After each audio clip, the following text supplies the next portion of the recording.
这里是洞穴 TALK 穴，我是大卫，我是 Amber。这 EP30 我们有请来自印尼的 Irfan。Hello， 我是阿范。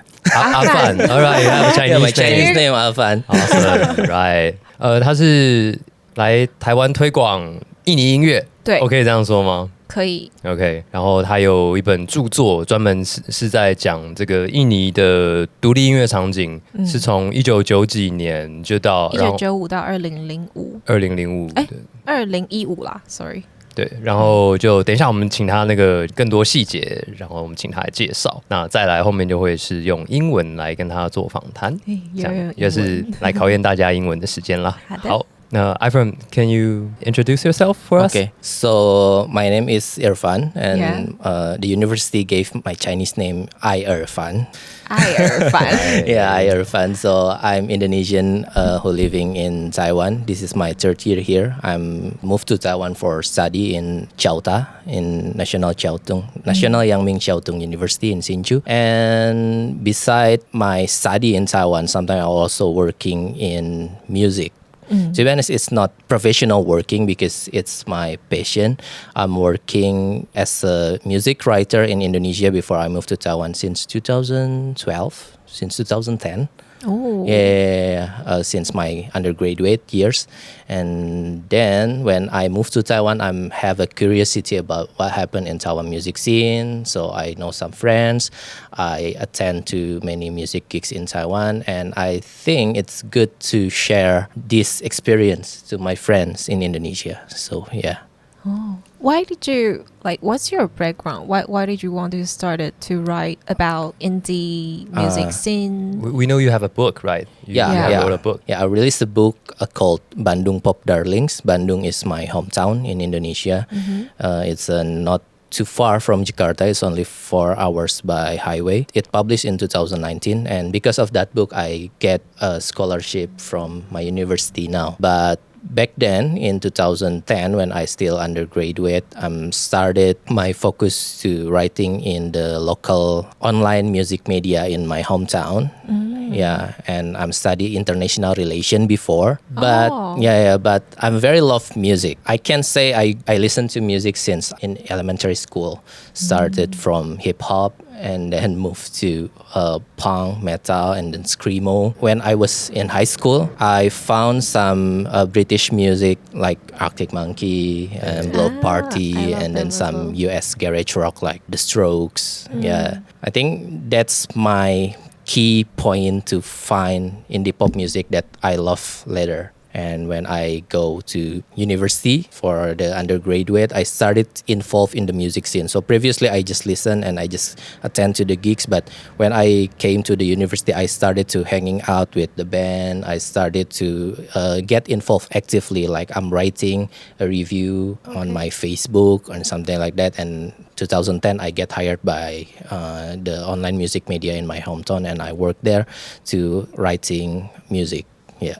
Oh, okay. So it started on the internet. Started from the internet. So yeah, thanks a lot to the internet, because from the internet I know many people, to be honest, not only from abroad but also from even from the music scene in my hometown. We are connected from some MIRC forum and also MySpace at that era. Yeah. It's a very good start to know your music scene, because sometimes I always believe like if you want to looking for a music, so you just go to a music festival. But if you want to go the value of music, you need to go to the small event. You need to go to the gigs, because in the gigs you can find not only music but also relation, but also networking. You can get a more bonding to the people in the music scene. So I think it's important. And when I came to the university, I do that. Can you tell us what is your book, like the details about? Okay. Your book. Yeah. So this book is talking about indie pop music in my hometown from 1995 to 2015. So it's recorded 2 decades what happened in indie pop music scene in Bandung. And I trace out the music scene since the very first time it came to Indonesia, like from Britpop influence. Yeah, because when started in 90s, in Indonesia we have MTV. And some British band share their videos in MTV like Oasis, Blur and something like that. And some people started to love them. And we also have a band called Pure Saturday.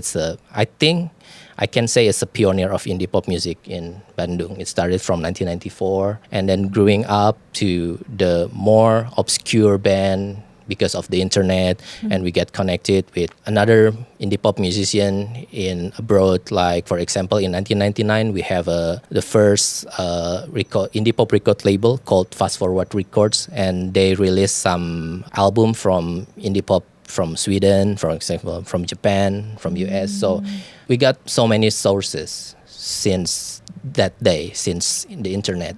So I think it's interesting to know the roots. So I try to mapping out what happened in indie pop music scene in Bandung since 1995 to 2015. Yeah. Do you talk to people like for the history? I interviewed almost 100 people for that project. Wow. Yeah, and I started this project from 2016. So that's why the limitation is 2015, because I started writing 2016 and it published 2019. So it's already 3 years for the whole project.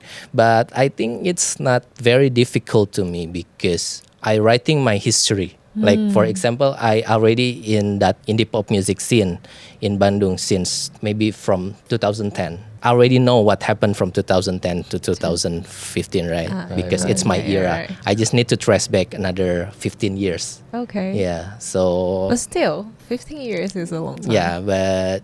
Yeah, because you know the people in the scene. I know the people and I love the music scene too. Because many of the histories of our music scene, it's never written well. Yeah. Yeah. It's like an oral history. It's like mouth by mouth. So not many people know the fixed history of this music scene. And previously, because many people know Indonesian is a very huge country for the metal music scene. Yes. And some of my friends already written the metal music scene. I can mention like the writer for the metal music scene is Kimu. He's a very senior metalhead in Indonesia, and he write a lot of book about metal music scene, and I inspired by him. So if he can write about the metal music scene, about his scene, so I can write about my scene too. So that's my inspiration. So I have no burden when I working on it because I just love it. Because you're currently studying in Taiwan. Why did you want to come to Taiwan? So it's quite a long story. So 2019, before the pandemic, I visited Taiwan for traveling with my wife. And at that time, I don't know anything about Taiwan, to be honest. We went to Taiwan just because we want a holiday to East Asian, and it's cheaper than Japan, so we go to Taiwan. Okay. It is still cheaper now. And then I visited 3 cities. I started from Tainan, and then Taitung, and then ended up in Taipei. Yeah. When I went to Taipei, I came to waiting room. Waiting room. Yeah, I came to waiting room, and I had a conversation with Trix. Yeah, and he recommended me some Taiwanese music like Freckles, Haitun Xinqing. Yeah. After that, I bought some CDs. And waiting room, and after that I went back to Indonesia, and I started to dig a lot to Taiwan music scene because previously I never know, but I only know Sunset Roller Coaster, and then Elephant Gym, and then maybe The Fur and Manic Sheep. I don't know about the scene. I just know some bands. So after I went back from that holiday, I start to dig more. At that time, pandemic, 2020. End of the 2019. Beginning of 2020. Because it's not long from my traveling to Taiwan, Indonesia has the lockdown. In this situation, I met my friend. He's a scholar of popular culture in Indonesia because previously I working as a journalist, as a political journalist. Oh. Yeah, since 2012. So you were writing for music And politics. and politics. Yeah. And I have a friend. He's Politics about Indonesian about politics. Indonesian election, blah blah blah. Yeah, but it's a different story. Ooh. But yeah, Okay. I have a friend. He's a researcher in popular culture, and he advised me to continue my study because of that book. So my friends bought this book, and in our conversation, he just mentioned like, why you don't continue your study to master degree. I want that, but I still not focused to that plan.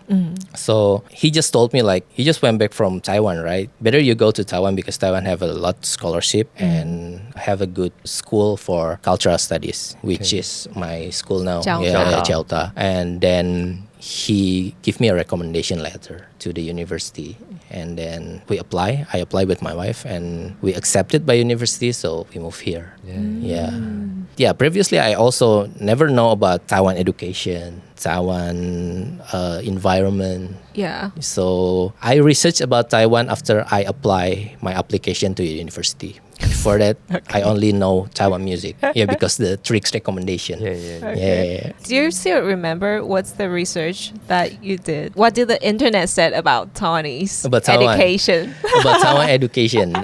Is it quite hard for me because many of Taiwan website it's still provide in Zhongwen in Mandarin, so I need to translate it. So yeah, I need more effort to know more. So yeah, it's interestingly sometimes the internet led me to some story that I never know about Taiwan. Yeah, about the political situation in Taiwan, about something like that. Because previously many people in Indonesia doesn't really know about what happened exactly in Taiwan. Like they know some conflict, but they don't know about the complexity of Taiwanese. Yeah, when I research about Taiwan before I moved to here, I know a lot, not only about the environment, about the food, about the situation of being Muslim, because I'm Muslim in Taiwan, but also some complexity like a society, like a languages, like a culture. Yeah, so before I moved to Taiwan, I already know some situation or some part of Taiwan. Oh, okay. You've been here for 3 years, right? Yeah, I moved November 2021. And you've been always work in the music scene? So not work, but yeah, it's also participate. Yeah. It's also a interesting story, to be honest, because so previously I tend to listen Western music, especially UK music, and at that time I'm very boring about the song that I listen. It's a repeated always. It's a repetition. So when I found some new bands from Taiwan, it became my new habit. At that time, I don't know how is it. I found Chen In from Tsitsing Records. Yeah, from Tsitsing Records. And because he also just went back from Indonesia for traveling. So he's on research about Indonesian pop culture. So we met each other and we share a lot about that's why. Our point of view from each countries. And I sent to him my book, even though he cannot read it because it's in Indonesia, and some t-shirt. And he also sent me back some t-shirt. I think he's a gate, another gate after tricks, after waiting room. He's a gate to know more, to me, to know more about Taiwan music. And then when I moved to Taiwan, I met more friends who can help me to survive in Taiwan music scene. Now I run an initiative called Indonesian Taiwan Pop Bureau, for example. It advice from John Huang from NPCC. Yeah, because when I already moved to Taiwan, I met him in Huashan. Yeah. You met Jiang Huang in Huashan? Yeah. Okay. And also, John Huang, I know him before I moved to Taiwan also. By the internet. Wow. Because your well connection. Yeah, because at that time, before it's 2020, there's a online forum organized by Taiwan Asian Music Act. It's run by Malaysian in Taiwan. the forum talking about how Taiwanese music expand to Southeast Asia. And I joined that forum and I met John Huang there. We make a friend on Facebook. And then when I moved to Taiwan, I met him at Huasan. And I'm talking about my plan to Indonesian and Taiwan music. And he advised me like, you need a name like Taiwan Music Action, Taiwan ASEAN Music Action. So maybe you can make like Indonesian Taiwan Music Act. It's like a joke.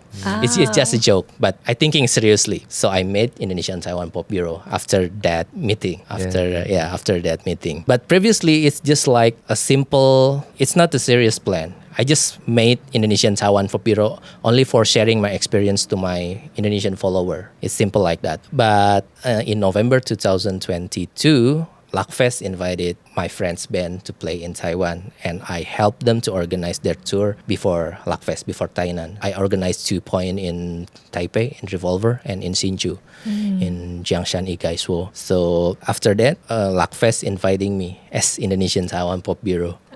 So after that, I thinking, it's getting serious. So I found some possibilities that I can work more than sharing music. Yeah. So now I participating in Taiwan music scene to promote and to share it to Indonesian friend and some Indonesian music to Taiwanese friend, because I also working with Taiwan Beats, for example, and sometimes me and Li Yang from Taiwan Beats, sometimes we working PR release from Taiwan band who want to promote to Indonesian.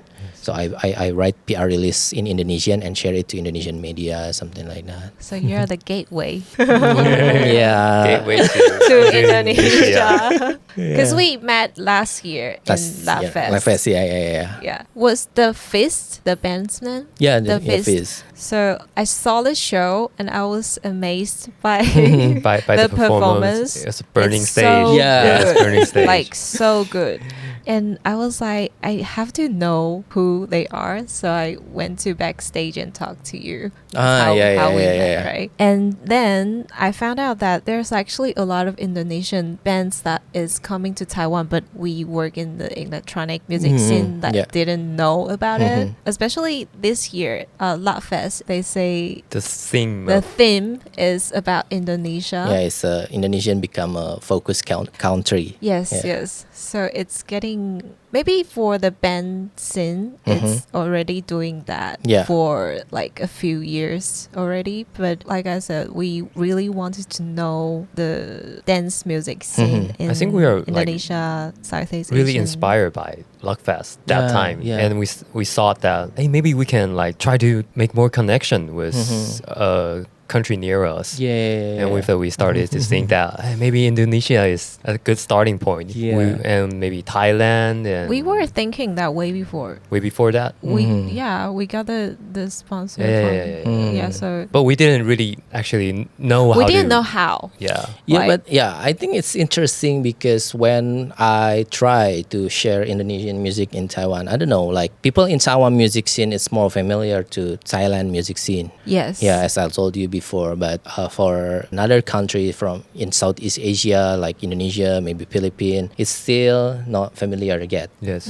But also for Indonesian, like before I moved to Taiwan, like many of my friends who playing in a band, every time they want to go to East Asian market, they go to Japan. They only know Japan. They only know Japan as a source. They don't even know some indie music scene in South Korea or Hong Kong, because we listen some Hong Kong band like My Little Airport, but we don't know the scene. And of course Taiwan, like many of them know Sunset Roller Coaster, but it doesn't mean they know Taiwan music scene. They only know Sunset Roller Coaster. So I think is there a gap between especially for Indonesian and Taiwan, because I can say many Indonesian, the idea of Taiwan music scene in Indonesia is stopped in Meteor Garden, Taiwanese series, 4-guy boy band. F4. Oh, okay. Yeah. Every time we're talking about, my God. Every time Indonesian talking, because of the TV the series. show, it's very the TV popular. show, It's very popular in Indonesia. Like in early 2000, I think. Yeah. We know Chayo from that movie, from that series. And when I moved to Taiwan, like some of my friends asking me like, have you met Cao Ming sir? So yeah, the idea of Tawai music for a lot of Indonesians is stopped in FC. Yes, Okay. yes, yes. Yeah. 陪你去 yeah. Penitay, right? I know that song. That surprised me. Even we have Indonesian version of Meteor Garden. Oh. Yeah, played by Caucasian. Okay. Played by Indonesian Caucasian. But yeah, we don't know a lot about what happened in Taiwan music scene. So when I moved here, I post a lot about Taiwan music scene. Some people started, because yeah, I know some friend who playing in a band. Some people start curious about what happened in Taiwan, about live houses, about the festival, because I cannot count how many festivals in Taiwan because it's too many. Yeah. So yeah, people just know like, wow, Taiwan is cool. So right now, people started to choose Taiwan as a tour destination, but they still want to go to Japan. So they want to go to Taiwan because I'm here. Yes, Because I'm their friend. You have a connection. Yeah. But Connection here. they still want to go to Japan as a primary destination. Yes.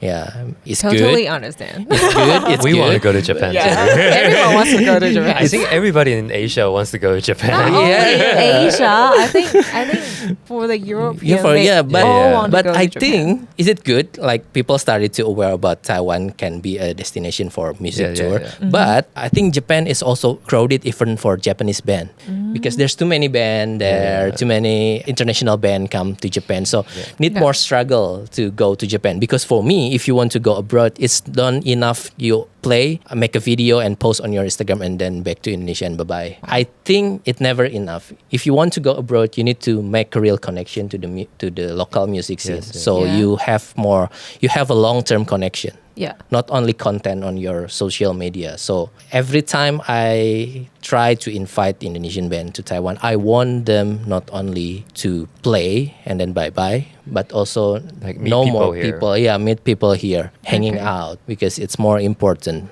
for me to get a long-term connection. Yeah, in the business thing, for example, if you have a real connection, you also can selling your merchandise, for example, even though you are not in Taiwan, because you have a connection. So I think it's a more long-term. Especially, I think it's hard for a foreign band Yeah. who's not famous in Taiwan yet that come here for the first time and then make money. Yeah. I also think that They need to come like 2-3 times. 2-3 times. Yeah. So that's why in the business reason, you can selling your merchandise or something like that in Taiwan. But in culture base, I also think it would be more reasonable for you to go abroad if you can make your new connection. And if Taiwanese band come to Indonesia someday, you can be a host or something like that. Fair In the cultural reason is more important, because I think, for me, music is not only rhyme or melody. It's like international solidarity in the melody. So we need the more connection, not only came as a big artist and then playing abroad and then post a lot in your social media and then go back without knowing the music scene from that country. So I think, especially for indie bands. I think. Yeah. If you're like a commercial big artist, then it's a different. Yeah. So that's why I'm more focusing to the indie community, because I lived there for a long time. I would love to know what do you think the difference between Indonesian indie music scene versus Taiwan? You guys have a big market, right? Yeah. It's so much bigger than Taiwan. Yeah. And Taiwan is like, Taiwan is small. In August and September, I went back to Indonesia, and many of my friends also asking this question for me, what's the difference about Taiwan music scene, Taiwan independent music scene, and Indonesian independent music scene?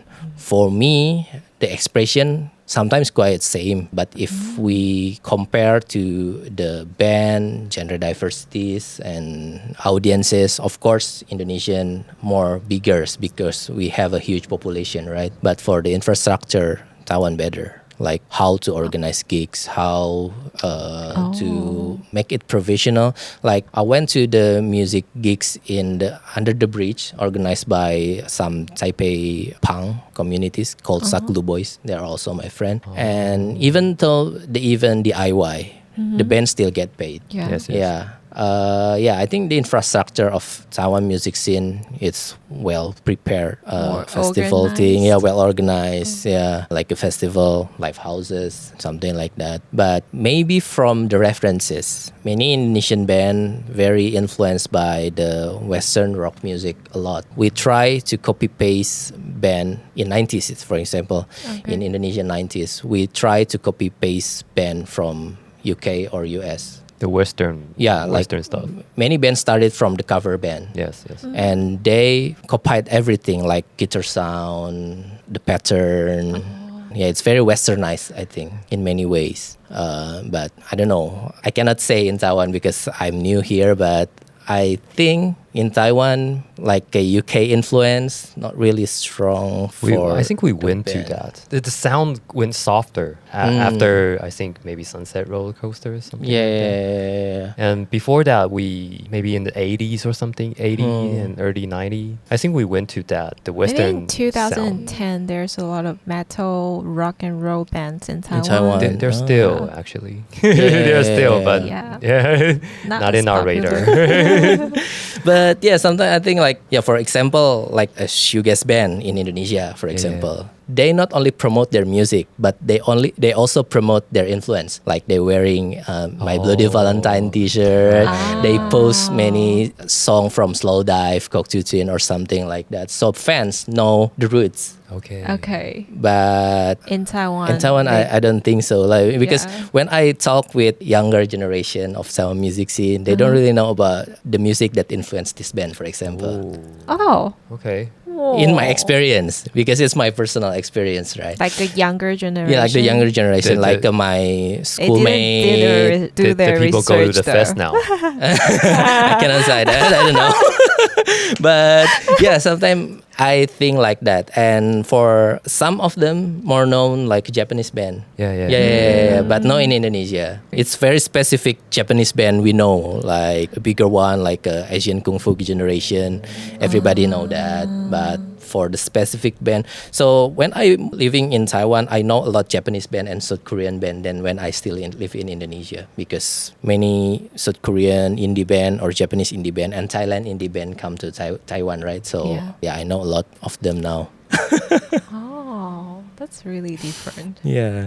And also sing along. Sing along. Yeah. Every time a band in Indonesia play, we will sing along loudly. We climb to the stage and grab the microphone or something like that. For some gigs. Oh. But in Taiwan, I rarely found that view. Like only for some bands, like Inhuman band.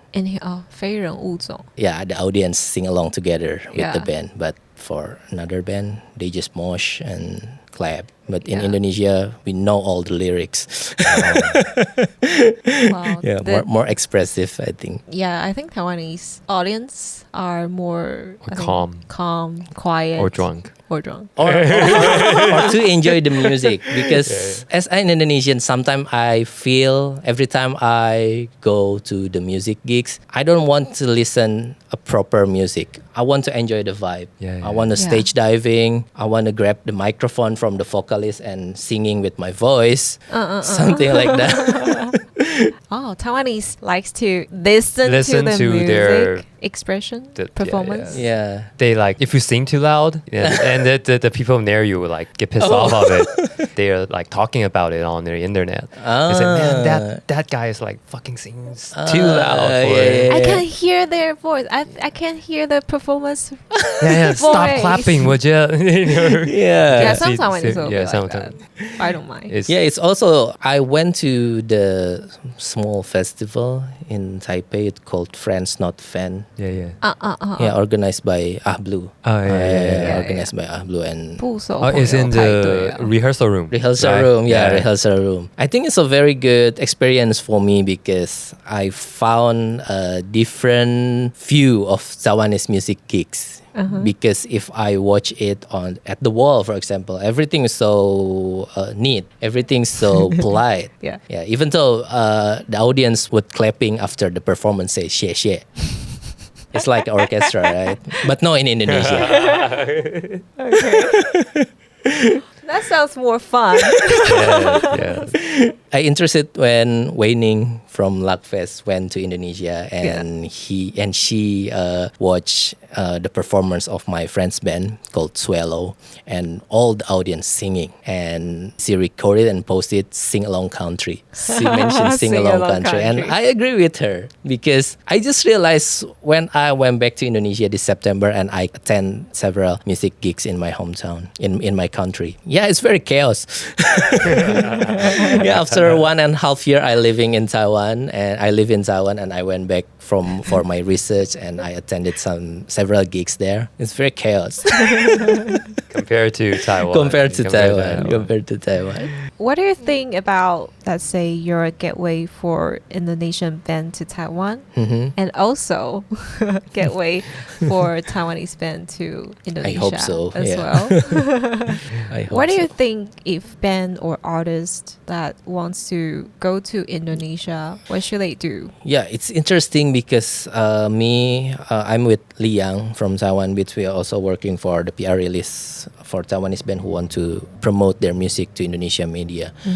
I work with Lucy, Lucy, and then the Chairs, and then Mongtong and Island for Tourism. These 4 bands had different response from Indonesian media. I can say that. Like Lucy, I think she's quite success because his musical style is close to the indie rock music nowadays, like Mitski or Japanese Breakfast in US. So people have a clue to her music. But with the Chairs, I can say it's quite hard. I already make a clue for the PR release, like a Taiwanese band who influenced by the 60s British psychedelic pop to make a clue to audience, right? Specific. Yeah. But still, for the media, they cannot catch that clue because when they listen to the Chairs music, for them, it's still Mandarin pop. They need to listen repeatedly to catch really that clue. Get the vibe. To get the vibe. Dig in. To get the vibe. Okay. I think it would be different if I share previous the Chairs album, Paradise How Far. It's more pop and singing in English. So I think it would be easier if I promote that album. But for the latest album, that's the situation. And when I'm working with Mongtong, it's surprisingly good because they have their special character of Taiwan music unit. Of the sounding. Of the sounding, of the vibe. So I think if you are more authentic, people from outside Taiwan world would more curious about your music. I think that, or you follow the global trend. Okay. That's a good point. Because I think some Taiwanese singer can go abroad or can go international easily, like if you know Yokoryo. Previously, she singing with the Fur Kaohsiung band, and now she released her solo project, solo album with Dika Joins. With Dika Joins, and all of her songs singing in English, and her musical style also follow the global trend. I think it's a very potential to catch the international market for some band. Like every time my Taiwanese friend asking me about which favorite band from Taiwan you like the most, I always mention Haitun Sinching, Iruka Porisu. But honestly, it would be hard for them to catch Indonesian market because every time I told my Indonesian friend, go listen Iruka Porisu, they cannot find because on Spotify, they write their name as Haitun Sinching with Chinese character. So people cannot find. You have to have an English name first. For people to search it. I also find a case like Sunset Roller Coaster. It's interesting because Sunset Roller Coaster played in Indonesia 3 times. And they already have their fans. But if we see the Sunset Roller Coaster works now, it's more in Mandarin, right? But the fans don't really care as long My Jinji played. So they already success with My Jinji. It's a super success and people love that song. And some English song like Sumum Bonum, if I'm not wrong, the title. But My Jinji is super success for their fans in Indonesia. So they don't really care about their new album. So get in first. If you have that luck to get a super success single in outside Taiwan, I think it also would help. Or make a hit first. Okay. But that depends on luck. Yeah, it depends on luck. And also promotion, I think. Promotion. And the quality of the music. Yeah, of course. That go first. Yeah, because I think like Elephant Gym also quite famous for Indonesian fans. Yes. Because they have a very intense music and good skill to playing an instrument. Many of their Indonesian fans also waiting for them. When we're talking about Indonesia, we also need to know Indonesian is a very huge country with many islands. We are archipelago country, so we cannot say when we go to Indonesia we can approach all Indonesian market. Of course, it's centralized in Java Island, but we still have more island who can get connect, like Bali, for example. And I think Sumatra also have their own. The music scene already grew up faster now. So after the internet become massive, the music scene in Indonesia, I think, decentralized, not only based in Java Island and Jakarta, for example, as a capital city of Indonesia. Still, if you want to take more money, sometime you need to go to Jakarta. But now I can find some band can do from their cities, from their island. No need to go to Jakarta oftenly. No need to move to Jakarta to get success because of the internet help. Internet. Internet. Like the keyword today, internet. And because we are working in the electronic music, like dance scene, and you actually told us that like reggae and drum bass are big in Indonesia. After you told me that, and I have do some research on the drum and bass scene in Indonesia, and I found there's a label, Java bass, and I found out like many local bars in Indonesia. Jakarta. They have like drum and bass is the very big thing over there. Yeah. And they have like drum and bass night, so many drum and bass nights actually. And I think maybe it's because they start like 10 years ago. The label started to promotion this kind of music. It really works out. And I also saw like there's a documentary about the scene. Yeah, for the electronic music, I not understand too much, but I know some because like in early 2000, if I'm not wrong, in the late of 1990s to the early of 2000, many musicians exchanged to become a DJ, and they organize their own collective. Yeah, there's a Java Bass sound system, also Extends in my hometown, and also Future 10. And Future 10 has their music festival called Jakarta Movement. And Jakarta Movement also have a double disc compilation to capture electronic music scene in Indonesia in early 2000. And I think it's a very important artifact for Indonesian electronic music. Yeah, after that, some DJs grew up not only mixing but also produced their tracks. Yeah, I think right now it's more diverse. We also have a collective of R&B music following the Y2K movement now, right? Y2K revival. We have a called R&B Salon. R&B Salon. Yeah, it's a collective DJ playing some R&B music for 2000-ish. And then, I think reggae, dub music, sound system culture has become hype now in Indonesia. You can find from the hippies to the skinhead. Because like I went back to Indonesia, I attended one DJ Selector event organized by skinhead collective called Bandung Reggae Supporter. It's quite authentic, I think, and it's run by the youngster. They wearing some Ben Sherman t-shirt or Fred Perry and then Dr. Martens. They bald their head and then dancing like in the movie This Is England, if you already watched it. It's about skinhead. It's very skinhead culture, and they play some Trojan Records reggae, two-tone ska, soul music. The rock steady style. The specials. Something like that. And I think because we have a family tree of the music scene, like this generation learn from the older, from my generation, for example. My generation learned from the previous generation. We are connected. So the exploration of the music scene can be broader because we always talking to each other. So I think for Taiwan there's some gaps between generations. But for Indonesian, we also have some issue in the gap generation, but we still have 1 or 2 people from the older generation who still involved in the music scene and have a connection to the younger generation and something like that. And we share our point of view about in my era, we play blah, blah, blah music, and the younger generation dig more to the music in that era, and they try to replicate the music scene, and everything's become, I think the right generation, it's still connect. So, The event you just was talking about, is that outdoor or indoor event? Is it in the venue or? It's mostly indoor. Mostly indoor for the small gigs. But I don't know now. But when I told you, like, if we're talking about infrastructure, Taiwan's better than Indonesia because we have a problem to make the event. It's not easy like in Taiwan. If you want to make a small gigs, we need to pay to the police for the permit. We need to rent each event. What? Each event. Is that for the permit?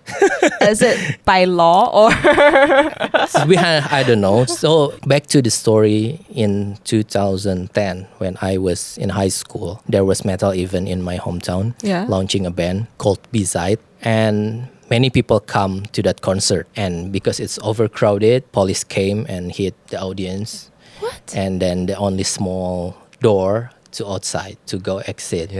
And then 10 people died at that concert. After that, the permission to organize the music event in my hometown become difficult. We need to permit, and some metal band and punk band disbanded, cannot play.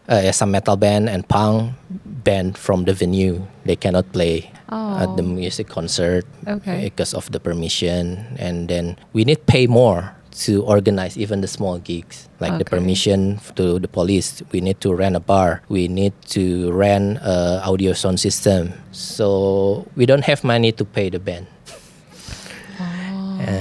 So I don't know now. Can I ask about the price for the police? Organized for the police. For the police, and it's what's the in my era because I also organized gigs in that era. It's about 4,000 NT. That's a lot. It's only for permission. Because you have other expenses like to rent a bar, and then for the For audio sound sound system. So it means like you pay 4,000, then it's legal, or it's like we'll like it's just for let them you go. to not It's come. illegal. It's just let you go. Let it go. My God. But they also have the time. The time. Maybe 11. Before PM. 11? Yeah, before 11. In my era.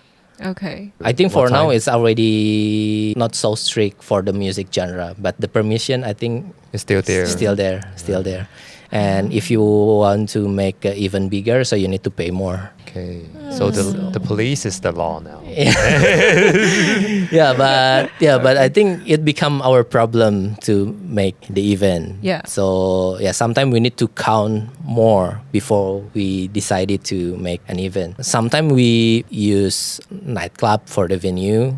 For the venue of the band. Because they already have a permit to. They have a license. They have a license to make an event. The music event. But for regular bar, we need to permit. So when I moved to Taiwan and I collab with Revolver, for example, it's very easy. I just choose the date, and then help them to selling the ticket, and half for the venue and half for the band. That's all. So very friendly. And they already have a sound system, instrument like drum. Some bar in Indonesia we need to. But I heard rent. I don't know if this only, but I think Taiwan's venue have the sound system. It's not very. In other countries. I heard maybe in the US. They don't have it either. They have to bring their own amp, own drum set. So I think it's a Taiwanese thing. Venue has everything. So that's why when I went back to Indonesia and some of my friends asking that question about the difference between Taiwan music scene and Indonesia music scene, I appreciate a lot to the well-organized Taiwanese live house, Taiwanese festival, Taiwanese event organizer, because I think everything's more well-prepared even they thinking about how to get paid for the band. In Indonesia, sometimes because we face that situation, sometimes we just looking for space to play. We as a band not thinking to pay. Just like let things happen. Yeah. And we're like satisfied. Yeah. And what's the regular ticket price in Indonesia? I think for the last 5 years after the pandemic, the awareness to buy ticket is getting better. And we can pay quite expensive for the gigs ticket, for the ticket. Like maybe if I compare to Taiwan dollar, it's like 300 Taiwan dollar. 300. Wow. Yeah, for Indonesian. A small gig. Yeah, for Indonesian, it's quite expensive. Yeah. But people still buy. But in my era, it's very hard to sell in ticket. Okay. So the market is getting better. Yeah. In my era, like 2010, it's very hard to selling ticket for the music gigs. So sometimes, it's tend to be free, and I sell merchandise. Yeah. So I saw a lot of like a big sound system. They're like on the truck. So it's like all illegal, like using that system. So they have to like pay for the police. You watch on the video on the internet, right? Yeah. I think it's a different part of Indonesia. Oh. Yeah. Because for example, when I attend to Formosa sound system gigs, that's my first time to see the big sound system like that. Because in Jakarta, in Bandung, in Yogyakarta, we haven't that things. But in Java, in the counties area, in the county, not in the city. Okay. Sometimes it's more free. It's more free. Okay. Even they have a very big sound system. It's like a wall. Yeah, it's a wall. And then fight each other from that sound system. Yeah. It's a The county area. county area in Indonesia is big. So Very big. Yeah. Very So big. no But the one music lives that they play, it's different. Like they tend to play like not traditional. Traditional. Maybe I can say traditional song or some remix from traditional song. Yeah. It's like 慢摇 in Taiwan. Yeah. 慢摇. 慢摇. Maybe in Indonesia No we offense. called it koplo. Koplo is a remix, but it's In popular song. emerged in the county area. Yeah, sometimes many people from the big city consider that kind of music as a poor people music or something like that. The one you told me. Yeah. Dangdut. But the situation, so the subgenre of dangdut when it become disco, we call it koplo. Yeah, but it's a long story, but That's interesting. Yeah, now the situation already changed because some dangdut music also often played in the big music festival. Yeah. Even some of my friends also playing koplo remix now. Yeah, for the last 5 years. So it's just like embrace your guilty pleasure. Because previously you don't want to notice as uncool boy, so you avoid that music. But now Things have changed. Well, I think that's a good thing. That is a good thing. So you mentioned that tradition music. Is that like gamelan, something like that? So that's why I cannot say dangdut is a traditional music, because if we refer to traditional music, it would be gamelan. And something like that. Depends how traditional you're but saying. For this kind of music, dangdut just emerged in 1970s. It's quite new, right? And it's mixed some Indonesian traditional song with Malay song and with Indian song, Indian rhythm and something like that. And it combined become a dangdut. Dangdut names after the sound of the percussion. Drum? Percussion. We call it gendang. Gendang. Is like a tabla from Indian, and dangdut. So dangdut. Okay. Dangdut. And at that time in 1970s, when dangdut emerged in Indonesia, we also have many psychedelic rock band. So city boys play psychedelic rock band, and people in the village area love dangdut. So it separated the musical taste among this class. Okay. So for many years, dangdut considered as a poor people music, or music for people who live in the county. Yeah, something like that. In 1970s, because I researched in the old music of Indonesian, and in 1970s in the very popular music magazine at that time, one pioneer of Indonesian psychedelic rock mentioned dangdut is a shit of dog music. Wow, that's harsh.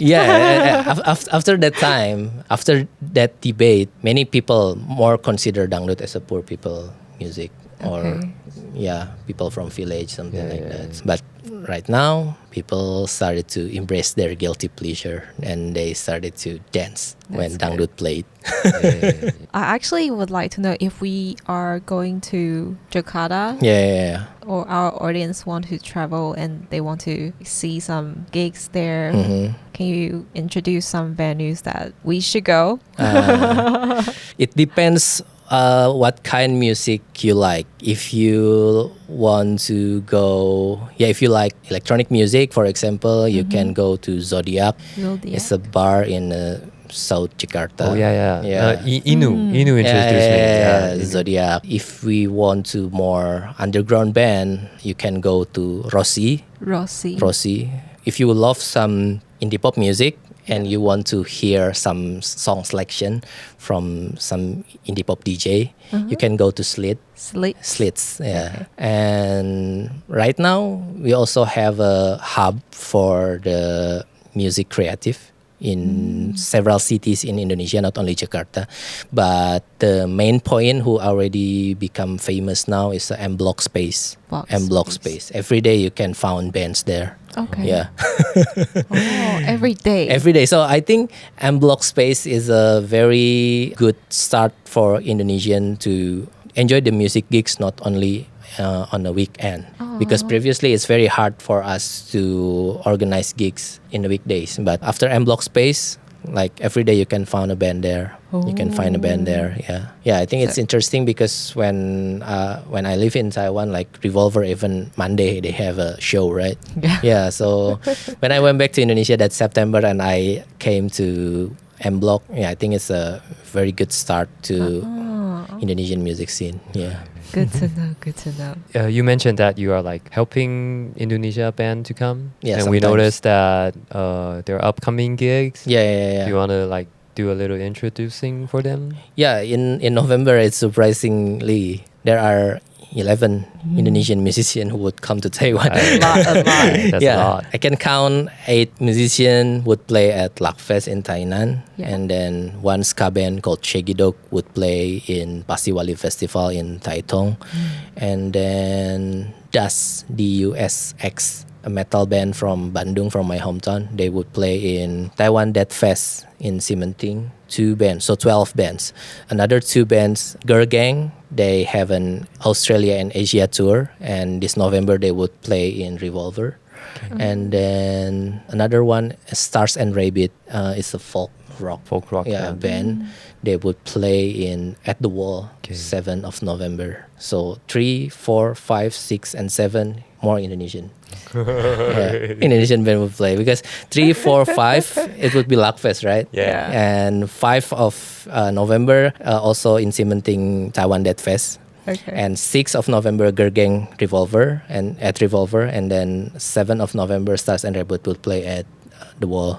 Very busy. It's gonna for be you. very busy. Very busy. Crazy busy. That is a good thing, I think. We are like making connection now. I think it's a good change for us from Indonesia to share more music, because 12 band in a month, it's a very intense, right? It's a very big change for us to share Indonesian music to our friends in Taiwan. So I think this change can be a get to share in more Indonesian music to Taiwanese. And for band, I also hope after they play in Taiwan and they back to Indonesia, I hope they can share their impression, their story about their experience. Their experience about how cool Taiwan is to Indonesian. So So if we can like know them more, maybe next time we can go there and like meet my friends. We will meet some band because you also play at Luckfest, right? Yeah, we'll be there. Yeah. That's Maybe a lot of information. Like Thank you so much for inviting me here. Yeah. We thank you for coming and sharing all these, all your stories and the point of view of Indonesia. And thank you so much. Us. For our audience, if you want to know more about what Irfan's doing and about like the Indonesian band, the IG, the Instagram, you can follow his Instagram. Will be in the description box. Okay. So, and there's 8 band coming to Luckfest. Yeah. I think this show will be before the Luckfest. This show, so this episode will be online before that. So maybe come to Luckfest. Sure, you should. You should. Don't miss out. And Tawei is playing at that fest as well. Yeah, also me. I'm playing Saturday, right? Saturday before 250. You know, the New Jinx producer. Oh, 250. Yeah. So I'm like a bit nervous, but mostly exciting. I'm gonna show him something. Okay, so that's it for today. Thank you. Okay, 洞穴 talk 穴 EP30与阿凡。阿凡，谢谢阿凡，谢谢。我是大卫，我是 Amber，那我们下周见，拜拜。